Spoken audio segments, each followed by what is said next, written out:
नमस्कार दोस्तों, क्या आपने कभी सोचा है कि कठिन परिश्रम और अभ्यास से क्या कुछ हासिल किया जा सकता है। आज मैं आपको एक ऐसी प्रेरणादायक कहानी सुनाने जा रहा हूँ जो आपको यह समझने में मदद करेगी कि निरंतर प्रयास और लगन कैसे असंभव को संभव बना सकते हैं। यह कहानी है प्राचीन भारत की, जब शिक्षा का मुख्य केंद्र गुरुकुल हुआ करते थे, जहां बच्चों को जीवन जीने की कला सिखाई जाती थी। तो आइए शुरू करते हैं इस प्रेरणादायक यात्रा को। बहुत समय पहले की बात है। एक साधारण सा बालक था वरदराज। उसे भी अन्य बच्चों की तरह गुरुकुल भेजा गया, जहां उसे अपने गुरुजी से शिक्षा लेनी थी। शुरुआत में वरदराज अपने साथियों के साथ खूब हंसी मजाक करता, लेकिन जैसे जैसे समय बीता उसकी कमजोरी सामने आने लगी। वरदराज पढ़ाई में बहुत कमजोर था। गुरुजी की बातें उसके समझ में नहीं आती थीं। धीरे धीरे वह अपने साथियों के बीच मजाक का पात्र बन गया। हर कोई उसे उसकी पढ़ाई की कमी के लिए चिढ़ाता। समय बीतता गया। उसके सारे साथी एक एक करके अगली कक्षा में चले गए, लेकिन वरदराज वहीं का वहीं रह गया। आखिरकार एक दिन गुरुजी ने हार मान ली।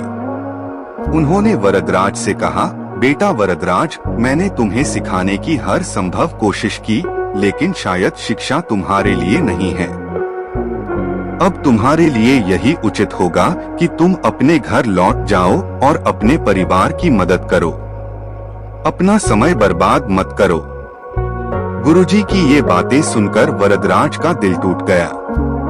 उसने सोचा कि शायद विद्या उसकी किस्मत में नहीं है।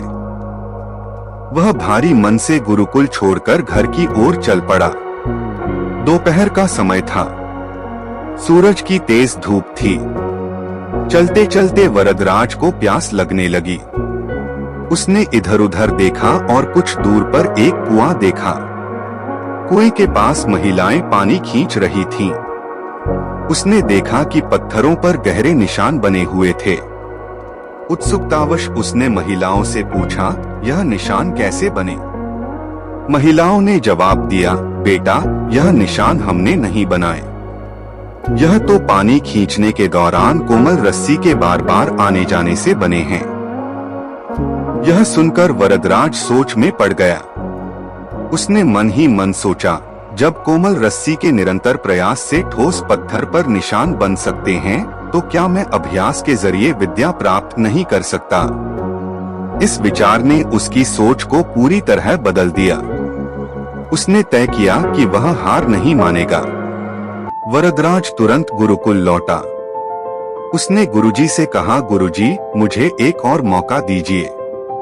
मैं इस बार पूरी मेहनत और लगन से पढ़ाई करूंगा।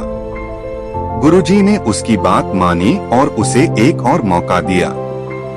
अब वरदराज ने दिन रात मेहनत शुरू कर दी। वह तब तक पढ़ता जब तक हर बात अच्छे से समझ में न आ जाए। धीरे धीरे उसकी मेहनत रंग लाने लगी।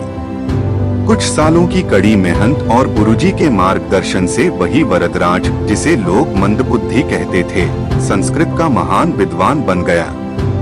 उसने लघु सिद्धांत कौमुदी, मध्य सिद्धांत कौमुदी और गीर्वाण पद्मंजरी जैसी अद्भुत रचनाएं की। आज भी उसकी रचनाएं संस्कृत व्याकरण के लिए प्रेरणा स्रोत हैं। यह सब केवल उसकी मेहनत और अभ्यास का परिणाम था।